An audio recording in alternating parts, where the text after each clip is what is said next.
Hello. हाँ मित्रों, नमस्कार। सभी का स्वागत है। मित्रों, कुछ तकनीकी समस्या आ गई थी और उस तकनीकी समस्या का समाधान किया है हमारी एक्सपर्ट टीम ने, तो टीम का भी आभार है। मित्रों, ये ऑनलाइन क्लास बस कभी कभी थोड़ा सा परेशान कर लेती है, लेकिन आप सभी के स्नेह से वापस अपन शुरू कर रहे हैं। सभी मित्रों से आग्रह है, बस क्लास से जुड़ जाएं। मित्रों, मेरी आवाज ठीक पहुंच रही है? एक बार आप जरूर मुझे बता दीजिएगा मित्रों, ताकि हम आज के चैप्टर को पूरा करेंगे। और आज का चैप्टर बहुत महत्वपूर्ण चैप्टर है मित्रों। बहुत बढ़िया, आप सभी मित्र जुड़ गए? एक बार सारे मित्र जुड़ जाएं। मेरी आवाज ठीक आ रही है या नहीं, ये और बता दें आप। हाँ, बहुत बढ़िया। आवाज के बारे में जरूर बता दें मित्रों। नमस्ते, सभी का स्वागत है। क्लास को शेयर कर दें और आवाज के बारे में जरूर।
हाँ, अब ये ऑन है, शायद बीच में ऑफ हो गया।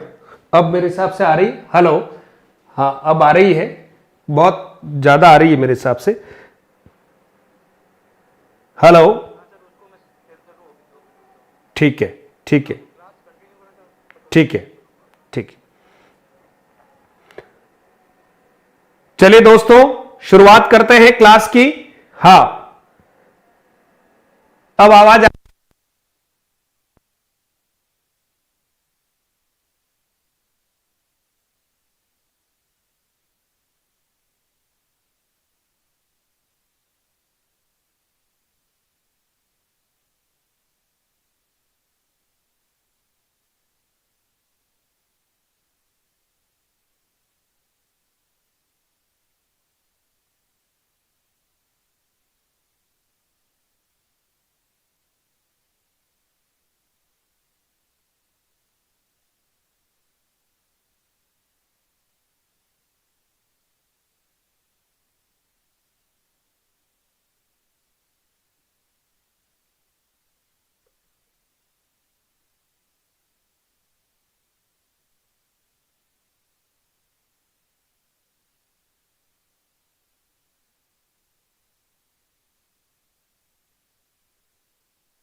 हाँ मित्रों, नियमों को हमने देखा था, उन्हीं नियमों को हम थोड़ा सा आगे की तरफ बढ़ाते हैं। हेलो, हाँ अब आप सब तक आवाज भी आएगी, सब कुछ होगा, देखिएगा। तो नियमों के भीतर जो अपवाद है मित्रों, जो नियमों के अनुसार नहीं है, उनको हम कहते हैं मित्रों अपवाद। तो अब आज की इस कक्षा में हम अपवाद देखेंगे। जैसे हमने देखा था कि गण धन ईश, अगर हम इन दोनों को मिलाते हैं तो यहां पर एक नियम काम करता है मित्रों, अ धन ई मिलकर क्या बनेगा मित्रों, ए बनेगा। ये नियम है मित्रों। अब कुछ ऐसे शब्द भी हैं मित्रों जो शायद नियमों को थोड़ा सा ठीक तरह से कहीं न कहीं नियमों का उसमें पालन ठीक तरह से नहीं होता, तो ऐसे शब्दों को हम क्या कह देते हैं मित्रों, अपवाद कह देते हैं। ठीक है मित्रों, अब बराबर सुनाई दे रहा होगा आपको निश्चित तौर पर। तो मित्रों, वाद के आगे जब हम अप शब्द को जोड़ते हैं मित्रों, तो अपवाद शब्द बनता है। वाद का अर्थ आपको बताया मित्रों क्या होता है, सिद्धांत होता है। तो आप देखिए, अपवाद का मतलब यह हुआ कि जिसका निर्माण जिस नियम से होना चाहिए था उस नियम से नहीं होकर किसी और नियम से हो रहा है ना। तो ऐसे शब्दों को हमने क्या कह दिया मित्रों, ये अपवाद है, किसी अन्य सिद्धांत से निर्मित होने वाले जो शब्द हैं वो अपवाद हैं। अब का अर्थ यहां पर हम दूर होना लगा रहे हैं, अर्थात सिद्धांतों से दूर किसी अन्य सिद्धांत से अगर किसी शब्द का संधि पद बन रहा है तो मित्रों उन्हें हम अपवाद के रूप में समझते हैं। बहुत बढ़िया बंटी, क्या बात है, हार मुझे स्वीकार नहीं, जय चित्तौड़ जय मेवाड़, बिल्कुल लगा हुआ हूं मैं भी। अब देखिए, अपवाद के बारे में थोड़ा सा ऐसे भी हम समझ लेते हैं। जिस शब्द का निर्माण व्याकरण के जिस, है ना, व्याकरण के जिस सिद्धांत से होना होता है, व्याकरण के जिस नियम या सिद्धांत से होना होता है, नियम या सिद्धांत से होना होता है, देखिएगा, सिद्धांत से होना होता है, उस सिद्धांत से उसका निर्माण न होकर, ध्यान देना, उस सिद्धांत से उसका निर्माण न होकर किसी अन्य सिद्धांत से निर्मित हो जाता है। वो शब्द किसी अन्य सिद्धांत से निर्मित हो जाता है, न होकर किसी अन्य सिद्धांत से निर्मित हो जाता है, उसे हम क्या कहते हैं, अपवाद। अंग्रेजी में इसी अपवाद को मित्रों एक्सेप्शनल कहते हैं। क्या कहते हैं मित्रों, एक्सेप्शनल कहते हैं। तो अपवाद सब जगह होते हैं, है ना। तो आप सोचिए, जीवन में भी हमें अपवाद मिलेंगे, यहां पर भी हमें व्याकरण में अपवाद मिलेंगे, शब्द हैं और उनको हमें थोड़ा सा देखना है। आइए शुरुआत करते हैं, आगे की तरफ बढ़ते हैं मित्रों। अपवादों की जब बात करते हैं तो 3-4 स्थितियां बनती है। कभी वर्ण का लोप हो जाता है, कभी रस्वीकरण हो जाता है ना, यानी आ से संधि होने के बाद हो सकता है अ में बदल जाए, है ना। हो सकता है कि बड़ी हो, ध्यान देना, बड़ी हो या छोटी हो, संधि होने पर वो हो सकता है अ में परिवर्तित हो जाए, ऐसा कुछ भी। तो यहां पर वर्ण का लोप भी हो सकता है, ह्रस्वीकरण हो सकता है, दीर्घीकरण हो सकता है या आगम हो सकता है। मित्रों अपवाद में इस तरह की स्थितियां बनती है ना। अपवाद, आवाज नहीं आ रही है, अब तो अच्छे से आ रही होगी मित्रों, है ना। अब तो आवाज बहुत अच्छे से आ रही होगी दोस्तों, आवाज अब तो आ रही है मित्रों, अब तो मेरे हिसाब से आवाज आप तक पहुंच रही होगी, एक बार बताएं। हाँ आवाज अब तो पहुंच रही है ना मित्रों, बताएं। हाँ दीपिका कह रही नहीं आ रही है, दीपक शर्मा, दीपक आ रही है, सही है सर जी, ओके। हाँ बस आप थोड़ा बता देना, नहीं तो मैं कंफ्यूज हो जाता हूं। चलिए अब मित्रों वर्ण के लोप की अगर हम बात करते हैं या ह्रस्वीकरण करते हैं तो कुछ उदाहरणों को हम यहां देखने का प्रयास करते हैं। मित्रों आपने देखा होगा कि अक्षी शब्द है, मात्रा छोटी या बड़ी। छोटी मात्रा का अर्थ होता है आंख, और बड़ी मात्रा अक्षी है तो इसका अर्थ होता है आंख वाला या आंख वाली। ठीक है, आंख वाली ऐसा हम कर लेते हैं। ठीक है, संधि होने पर मित्रों आप देखेंगे कि संधि पद में अक्षी की जगह पर क्या आ जाता है, अक्ष आ जाता है, ऐसा आप देख रहे हैं। बहुत बढ़िया।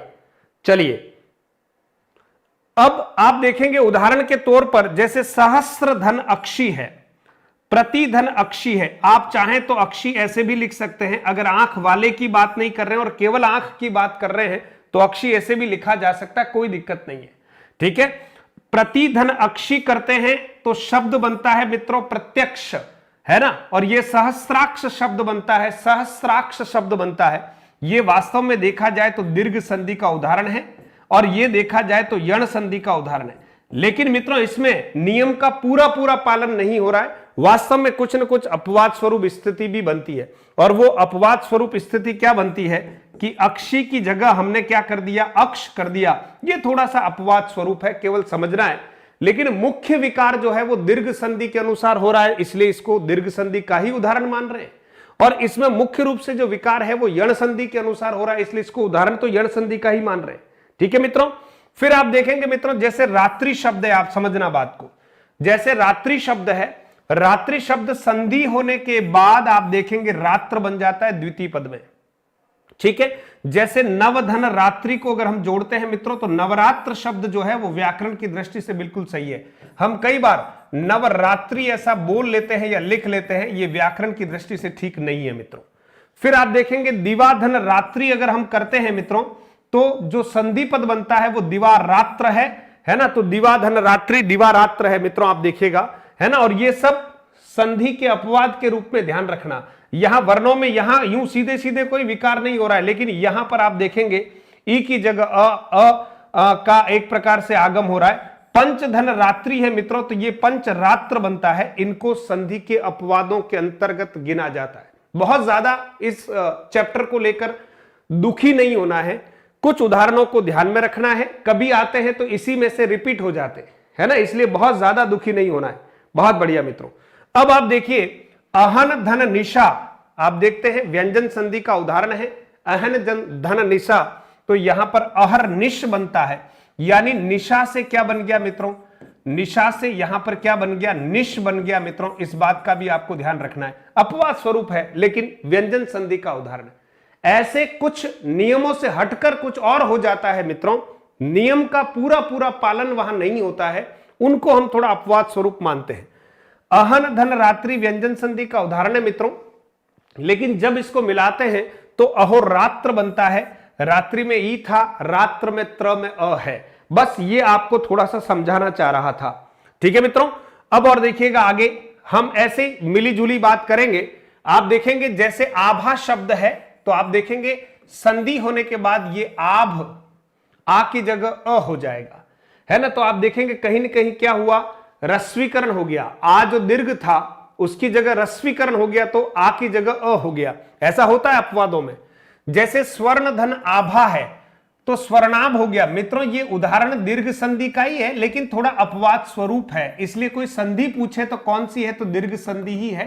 कंफ्यूज नहीं होना है, बस थोड़ी जानकारी के लिए आपको बता रहा हूं। फिर मित्रों देखेंगे पीत धन आभा है, संधि विच्छेद में पीत धन आभा है, और हम यहां पर लिखेंगे क्या, पिताब लिखेंगे। तो आपको इस बात का भी ध्यान रखना है, पिताब होता है, आभा की जगह आभ हो गया। ये सभी दीर्घ संधि के उदाहरण है, ये दीर्घ संधि के ही उदाहरण है। मित्रों रक्त धन आभा रक्ताभ हो गया, अजीत धन आभा अजिताभ हो गया, सभी दीर्घ संधि के उदाहरण हैं, लेकिन इसमें कुछ अपवाद वाली स्थिति भी बनती है। फिर मित्रों देखेंगे यहां पर हम देखेंगे जैसे निष्धन प्रभा है तो क्या बन गया मित्रों, निष्प्रभ, ये भी संधि के अपवाद के रूप में है और व्यंजन संधि का उदाहरण है, कोई दिक्कत नहीं है। जड़ित धन जिह्वा है मित्रों, तो आप जानते हैं जड़ित जिह्व है ना, ये भी व्यंजन संधि का उदाहरण है। तो ये दोनों व्यंजन संधि के उदाहरण है, लेकिन अपवाद स्वरूप है, क्योंकि इनमें कुछ थोड़ा सा एक्स्ट्रा भी परिवर्तन हो रहा है, इसलिए नियम के साथ साथ थोड़ा और एक्स्ट्रा इसमें कोई परिवर्तन हो रहा है ना। तद की संधि के अंतर्गत हमने पढ़ा, आप पढ़ेंगे आगे की तरफ, है ना। फिर देखिए मित्रों ये भी अपवाद स्वरूप है। फिर मित्रों कभी कभी दीर्घीकरण हो जाता है, यानी अ की जगह आ हो जाता है, तो ये दीर्घीकरण भी हो जाता है अपवाद के स्वरूप में, और आप देखेंगे इनको हम दीर्घ संधि के अपवाद के रूप में मानते हैं। विश्वधन मित्र कितनी बार परीक्षाओं में आ गया है, आप भी पक्का कर लीजिए। विश्वधन मित्र मिलकर क्या करते हैं, विश्वामित्र बनाते हैं मित्रों। तो आप देखिए यहां विश्वामित्र हो गया। मूसलधन धार मिलकर क्या बनाते हैं मित्रों, मूसलाधार बनाते हैं। मूसलधन आधार या आधार नहीं होता है, तो आप ध्यान रखिए यहां वर्णों में कोई विशेष विकार नहीं हो रहा है, यहां कोई विकार नहीं हो रहा है, लेकिन नया शब्द बन रहा है मित्रों, इसलिए मूसल धन धार दोनों को मिलाएंगे तो बनेगा मूसलाधार। ठीक है मित्रों, बहुत बढ़िया, हाँ शाबाश, रोशन जुड़ गई है, क्या बात है, शाबाश। सुमन, बंटी, सभी लोग, सुनील कुमार, भरत सुथार, आज थोड़ा सा रिदम आगे पीछे हो गया है, कोई बात नहीं, लेकिन हार नहीं मानेंगे, कोशिश लगातार करेंगे, और जो सोचा था क्लास देने का वो आखिर कहीं कहीं मैं पूरा कर रहा हूं।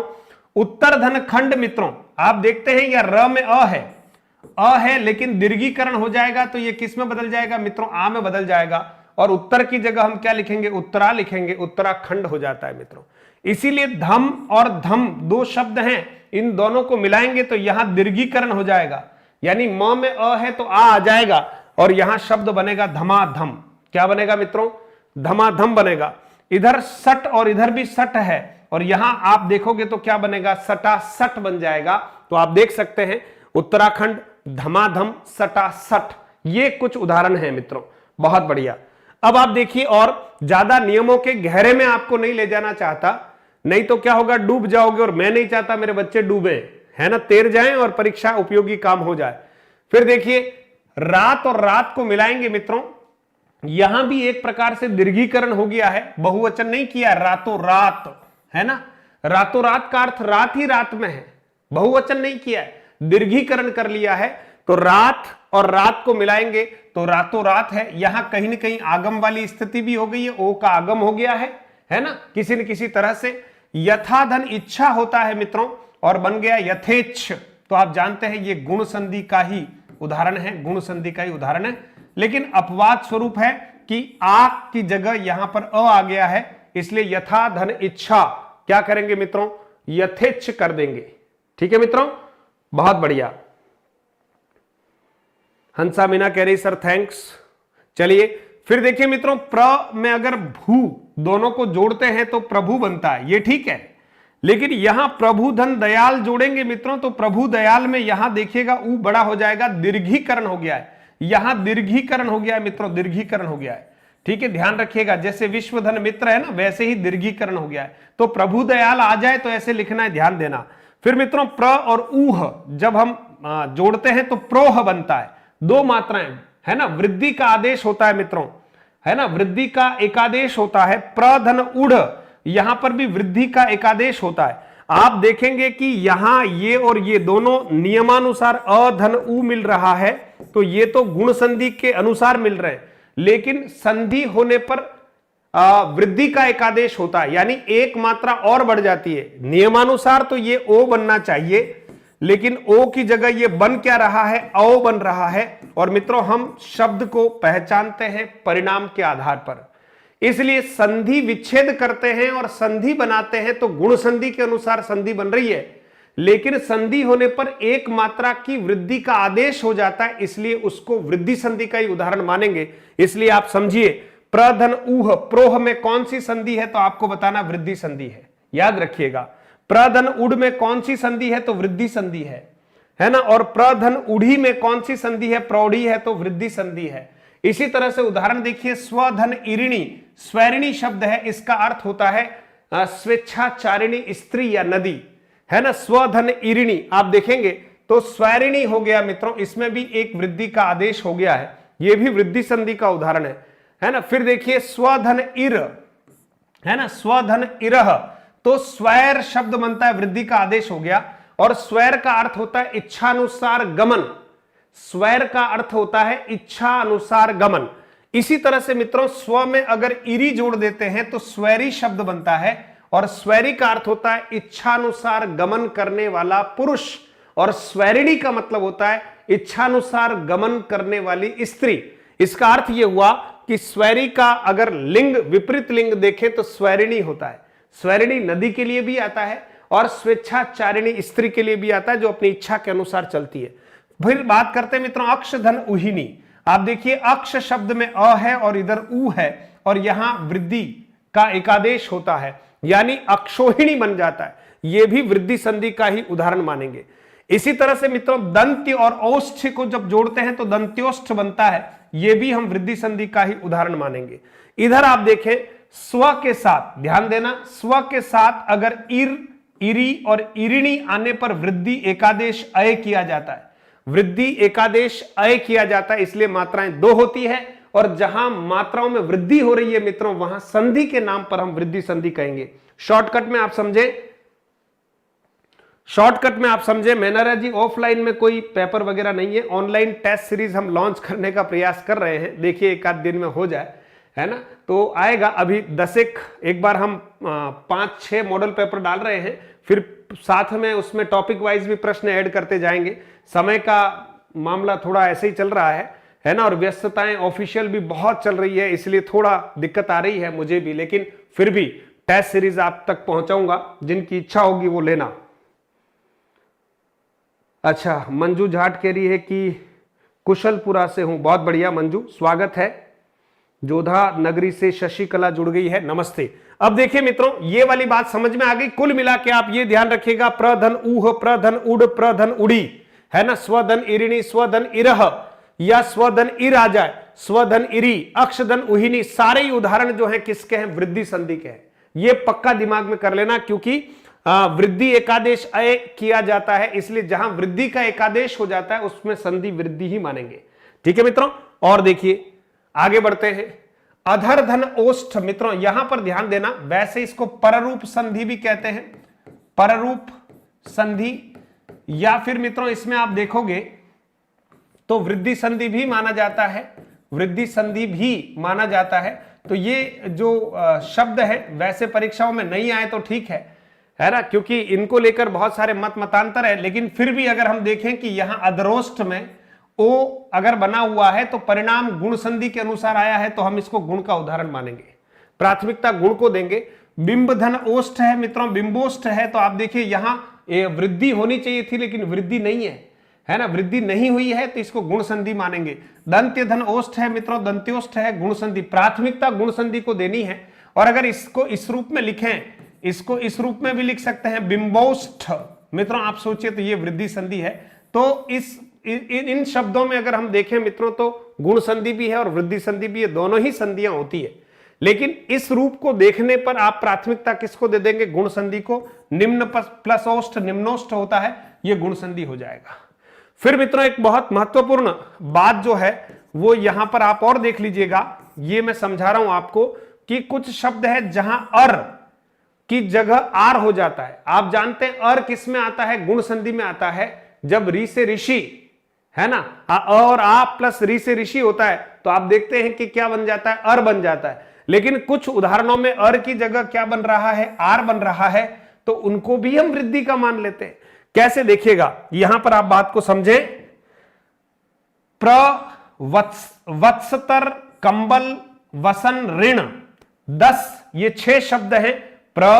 वत्सतर, कंबल, वसन, ऋण, और 10 के साथ अगर ऋण शब्द जोड़ा जाए, इनके साथ अगर ऋण शब्द जोड़ा जाए, ये वाले ऊपर जो लिखे हैं ये प्रथम पद में आएंगे और द्वितीय पद में ऋण शब्द आएगा, तो अर की जगह पर मित्रों ध्यान देना, अर की जगह पर वृद्धि होकर क्या बन जाएगा, आर आदेश हो जाता है, और उनमें संधि कौन सी मानी जाती है, वृद्धि संधि मानी जाती है। उदाहरण देखिए, वस्त्र खरीदने के लिए जो ऋण लेते हैं मित्रों, तो वस्त्र, वस्त्र के बाद क्या आ गया, ऋण।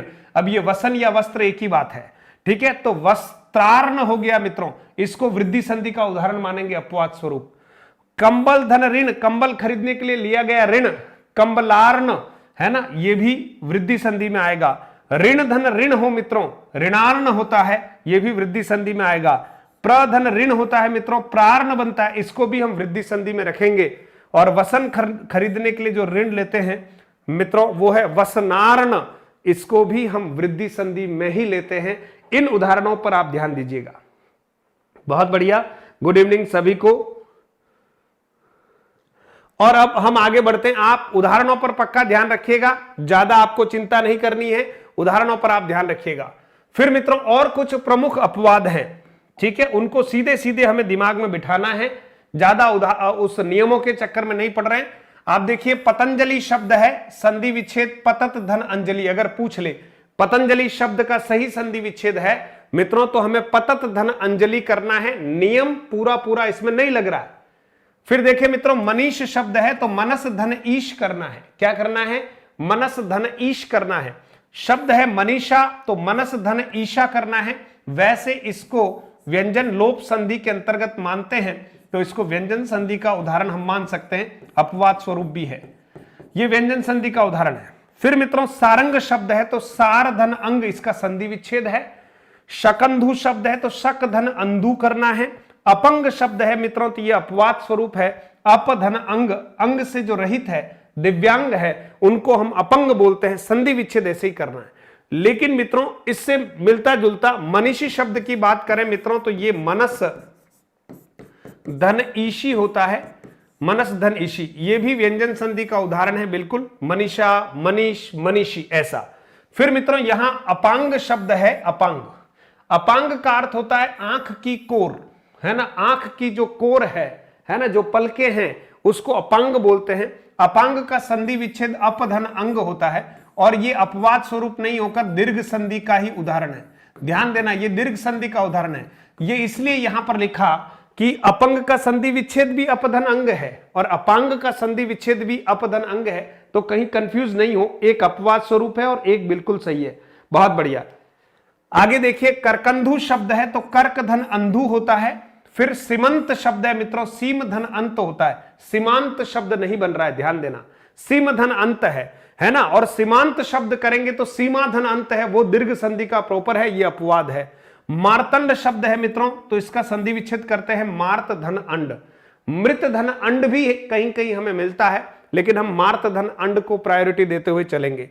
कुलटा शब्द है मित्रों, तो कुल धन अटा होता है। इस तरह से इसका संधि विच्छेद होता है कुल धन अटा, जो कुल की प्रतिष्ठा को अटा देती है, समाप्त कर देती है, उसको हम कुलटा कहते हैं। बहुत बढ़िया, गुड इवनिंग वीरपाल। फिर आप देखेंगे मित्रों कि जब और ही को जोड़ेंगे तो जभी बनता है मित्रों। ये हिंदी की कुछ तद्भव संधियां हैं। तब धन ही जोड़ेंगे तो तभी बनता है। सब धन ही जोड़ेंगे तो सभी बनता है। और कब धन ही जोड़ेंगे तो कभी बनता है। अब धन ही जोड़ेंगे तो अभी बनता है। ऐसे भी कभी कभार परीक्षाओं में पूछ लिए जाते हैं, है ना। तो डाक धन घर मिलकर डाकघर बन जाता है, तो वो भी पूछा गया है परीक्षा में, ठीक है। तो डाक धन घर, वहां धन ही जोड़ेंगे तो वही बन जाएगा। ये देखिए, चंद्र बिंदी की जगह यहां पर बिंदी लग गई है। यहां धन ही जोड़ेंगे तो यहीं, उस धन ही जोड़ेंगे तो उसी, किस धन ही जोड़ेंगे तो किसी, ठीक है मित्रों। नाक धन कटा तो नकटा हो जाएगा, ये भी संधि के रूप में है। आप देखें अपवाद स्वरूप है। अब मित्रों आपसे एक चर्चा यहां पर कर रहा हूं। देखिए, यदि अ और आ स्वर के साथ रित शब्द आ जाए, ध्यान देना, यदि अ और आ के साथ यानी इसके बाद रित शब्द का मेल होता है तथा संपूर्ण पद में तृतीया यानी कर्ण तत्पुरुष समास भी हो रहा हो, तो वहां संधि करने पर वहां वृद्धि एकादेश आर किया जाता है, अतः वहां संधि भी वृद्धि मानी जाती है। केवल दो उदाहरण देख लीजिएगा। सुख धन रित करेंगे तो सुखार्तः ऐसा करना है। दुख धन रित करेंगे तो दुखार्थ करना है, और इसमें आर आने की वजह से इनको हम वृद्धि संधि का उदाहरण मानेंगे। किसका उदाहरण मानेंगे मित्रों? वृद्धि संधि का उदाहरण मानेंगे। इस बात का आपको ध्यान रखना है, ठीक है मित्रों। अ और आ के बाद अगर रित आता है तो वहां अर की जगह आर आदेश होता है, तो यहां वृद्धि संधि ही मानेंगे, वृद्धि संधि मानेंगे। बहुत बढ़िया, धन्यवाद बंटी। आज थोड़ा सा मैं बस ये सिस्टम आगे पीछे होने की वजह से डिस्टर्ब हो गया है ना, लेकिन फिर भी कोई दिक्कत नहीं है। आप सभी का प्रेम और स्नेह ऐसे ही मिलता रहे, प्रयास करेंगे और पढ़ते पढ़ाते सीखते रहेंगे बहुत सारी बातें मित्रों। देखिए पूधन इत्र है मित्रों, ये यण का अपवाद माना जाता है ना, ध्यान देना। पूधन इत्र जो है यण का अपवाद माना जाता है। अगर परीक्षा में आता है कि निम्नलिखित में से यण संधि का अपवाद है, तो पवित्र को यण संधि का अपवाद मान लें, लेकिन इस पवित्र शब्द का संधि विच्छेद जो है मित्रों पोधन इत्र के रूप में भी होता है, पोधन इत्र के रूप में, और इस स्थिति में ये अयादि संधि का वास्तविक उदाहरण बन जाता है। इसमें अयादि संधि है। इसमें कौन सी संधि है मित्रों? अयादि संधि है, तो इस बात का आपको ख्याल रखना है, ठीक है। इसी तरह से देखेंगे गवेंद्र शब्द है, गोधन इंद्र करें मित्रों, अयादि संधि के अपवाद के रूप में। गवाक्ष की बात करें तो गोधन अक्ष करेंगे, ये अयादि संधि के अपवाद के रूप में माने गए हैं। लेकिन इनका संधि विच्छेद गवधन इंद्र के रूप में भी किया जाता है, और इनका संधि विच्छेद गवधन अक्ष के रूप में भी किया जाता है। अगर ऐसा संधि विच्छेद करते हैं मित्रों तो ये दीर्घ का उदाहरण मान लिया जाएगा प्रॉपर, और गवेंद्र जो है वो गुण संधि का उदाहरण मान लिया जाएगा। लेकिन अपवाद के रूप में अगर पूछें तो गवेंद्र और गवाक्ष जो हैं वो अयादि के अपवाद स्वरूप है। जैसा प्रश्न पूछें वैसा ही आपको उत्तर देना है। फिर मित्रों आप देखते हैं आधा धन कचरा क्या बन जाता है? अध कचरा।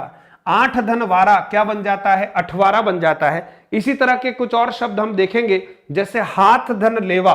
देखिए आप इधर शब्द है हाथ धन लेवा, हाथ धन लेवा, और इसको हिंदी की संधि के अंतर्गत हथ लेवा बोलते हैं मित्रों। क्या बोलते हैं? हथ लेवा, है ना। आप अच्छे से स्क्रीन की तरफ देखें, शब्द है पान धन वाड़ी शब्द है मित्रों, पान धन वाड़ी, ठीक है। आप जानते हैं पान धन वाड़ी शब्द है, इसमें कहीं न कहीं रस्वीकरण हो जाएगा, पा से प बन जाएगा और शब्द बन जाता है पनवाड़ी मैडम, है ना। ये पनवाड़ी बन जाएगा मित्रों, पान धन वाड़ी पनवाड़ी बन जाएगा। ऐसे भी हमारे सामने उदाहरण होंगे। छोटा धन देखेंगे छुटपन हो जाएगा, तो छोटा धन पन, छोटा धनपन, तो आप देखेंगे छुटपन हो जाएगा, ये भी है ना। हिंदी की अपनी कुछ संधियां हैं, छुटपन, छोटा धन पन जो है वो क्या हो जाएगा? छुटपन। हाथ धन हाथ मित्रों देखिएगा, हाथ धन हाथ, ठीक है, और हम लिखते हैं हाथों हाथ, हाथों हाथ। ये भी हिंदी की अपनी कुछ संधियां हैं, हमें कुछ उदाहरणों को ध्यान में रखना है मित्रों। 1 और 30 मित्रों देखेंगे, 1 और 30 परीक्षाओं में आया भी है। 1 और 30 को मिलाएंगे मित्रों तो 31 बनता है। क्या बनता है? 31 बनता है, ठीक है, 31 बनता है। फिर आगे देखेंगे शब्द है साधु धन अक्कड़ी मित्रों, साधु धन अक्कड़ी, साधु धन अक्कड़ी, और जब हम मिलाते हैं मित्रों तो एक शब्द नया बनता है सधुक्कड़ी, सधुक्कड़ी। कबीरदास जी की जो भाषा थी मित्रों वो कैसी थी? सधुक्कड़ी थी, साधु धन अक्कड़ी, ठीक है। इसी तरह से देखेंगे नाक धन चढ़ा, नाक धन चढ़ा, और आपके सामने संधिपद बनेगा नक चढ़ा, नक चढ़ा। ऐसे उदाहरण भी हमारे समक्ष आएंगे, इसलिए आपको किसी भी रूप में घबराना नहीं है मित्रों। और आप देखेंगे अगर आपके सामने शब्द आ जाए एक धन एला, एक धन एला, तो आप संधिपद के रूप में लिखेंगे अकेला, ठीक है मित्रों। शब्द आ जाए अगर पानी धन घाट, तो मिलकर आपको क्या करना है मित्रों? मिलकर करना है पनघट। पानी धन घाट का क्या करेंगे? पनघट। तो मित्रों स्वर संधि के संदर्भ में कुछ महत्वपूर्ण जो अपवाद थे वो मैंने आज की कक्षा में आप तक पहुंचाए हैं। मैं चाहता हूं एक बार आप स्लाइड वापस से मैं रिवाइज करना चाहता हूं, एक बार आप सभी स्लाइड को देख लीजिएगा, फिर हम आगे की तरफ चर्चा करते हैं। एक बार आप स्लाइड को देख लीजिएगा। मित्रों हमने बात की थी कि स्वर संधि के कुछ अपवाद होते हैं, और अपवाद का अर्थ यह होता है कि वाद का अर्थ तो नियम और सिद्धांत है, जो नियम और सिद्धांत से परे है मित्रों, या जिस नियम और सिद्धांत से जिस शब्द का निर्माण होना चाहिए था उस शब्द का निर्माण उस नियम या सिद्धांत के अलावा किसी अन्य नियम या सिद्धांत से हो जाता है, तो ऐसे शब्दों को मित्रों हम अपवाद स्वरूप गिनते हैं। मित्रों याद आ गया मुझे, एक शब्द है रामायण, आप सभी जानते हैं, ठीक है। इसमें संधि विच्छेद करेंगे तब राम धन अयन है मित्रों, लेकिन संधि पद बनाते समय न की जगह क्या हो जाएगा मित्रों, अणा हो जाएगा। और अणा इसलिए हो जाएगा मित्रों कि यहां पर र है, कहीं न कहीं आप देखेंगे है ना, इस र की वजह से न जो है वो अणा में परिवर्तित हो जाता है। इसी तरह से शब्द आप देखेंगे मित्रों, नारायण शब्द है नारायण, तो आप देखेंगे इसको जब अलग करते हैं, ठीक है, तो आप देखेंगे यहां नारा धन अयन करते हैं, और अयन जो है वो संधि होने पर किस में बदल जाता है, अणा में, और बन जाता है नारायण। तो ऐसा भी होता है, व्यंजन संधि के प्रभाव की वजह से भी हो रहा है और उच्चारण में सुगमता के लिए भी ऐसा हो रहा है, तो आप ये भी एक अपवाद स्वरूप है। लेकिन मुख्य रूप से इनमें संधि पूछे मित्रों तो दीर्घ संधि है, याद रखिएगा, ठीक है। इसके बाद हमने कुछ उदाहरणों को देखा मित्रों कि अपवाद जो है वर्ण का लोप होता है, कभी रस्वीकरण होता है, कभी दीर्घीकरण होता है, कभी कुछ वर्णों का आगम हो जाता है और अपवाद स्वरूप स्थितियां बनती है।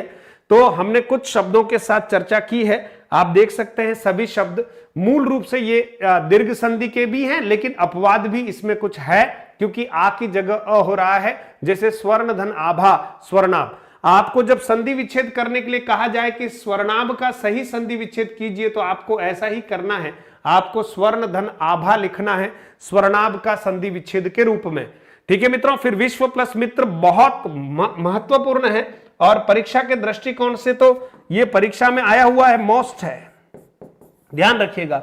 मूसल धन धार, सत्य धन नाश, यहां पर कहीं ना कहीं दीर्घीकरण हो रहा है मित्रों, सत्य अ है, अब वहां संधि होने पर सत्या बन जाता है, तो अ की जगह आ हो जाता है सत्यानाश, ठीक है। इस तरह के उदाहरणों पर हमने चर्चा की।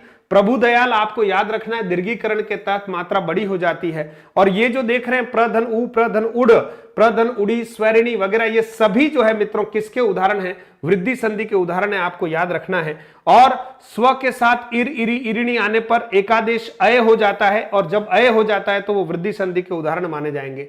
इसी तरह से मित्रों कुछ उदाहरण आपके सामने हैं, इनको हम प्राथमिकता से गुण संधि के मानेंगे, बिंब धन ओष्ठ को, लेकिन वस्त्र धन ऋण, कंबल धन ऋण, ऋण धन ऋण, प्रधन ऋण, ये शब्द 6 हैं, और इनके ठीक पीछे अगर ऋण आता है तो ये अर की जगह आर वृद्धि होती है, इसलिए इनको भी हम वृद्धि संधि का ही उदाहरण मानेंगे।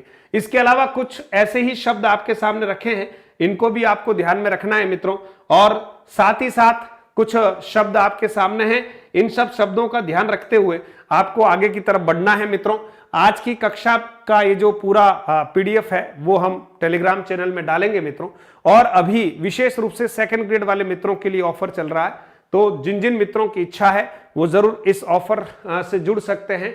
10, 11 और 12 3 दिन तक का ऑफर है, जब आपका मन करे तब इसमें जरूर जुड़ जाए, और नहीं जुड़े तो कोई दिक्कत नहीं, आप पढ़ते रहें, और आपको अपनी मंजिल तक पहुंचना है, और आपकी मंजिल तक मैं जितना जो सहयोग कर पाऊंगा निश्चित तौर पर कर पाऊंगा। आज की क्लास में हमारे मित्र जितने भी जुड़े हैं उन सभी का आभार है, धन्यवाद है। फिर हम मिलते हैं अगली क्लास में, जैसा भी अपडेट होता है वो मैं जरूर टेलीग्राम चैनल में देता हूं मित्रों, इसलिए आप सोचिए एक एक को नहीं कह सकता, टेलीग्राम चैनल में एक सूचना का एक माध्यम रहता है कि आप उसमें एक मैसेज देख लो, तो जो कोई क्लास ले पा रहा हूं, कभी नहीं भी हो पा रही किसी भी रूप में, तो कम से कम मैं वहां सूचना जरूर देता हूं। तो आपसे आग्रह है आप जुड़िएगा टेलीग्राम चैनल से, और मधुरम हिंदी को अगर आप पहली बार देख रहे हैं मित्रों तो जरूर सब्सक्राइब कीजिए, अगर आपको लगता है कि ये चैनल आपके काम का है। जयराम जी की जय हिंद, जय भारत। मिलते हैं फिर अगली क्लास में, तैयार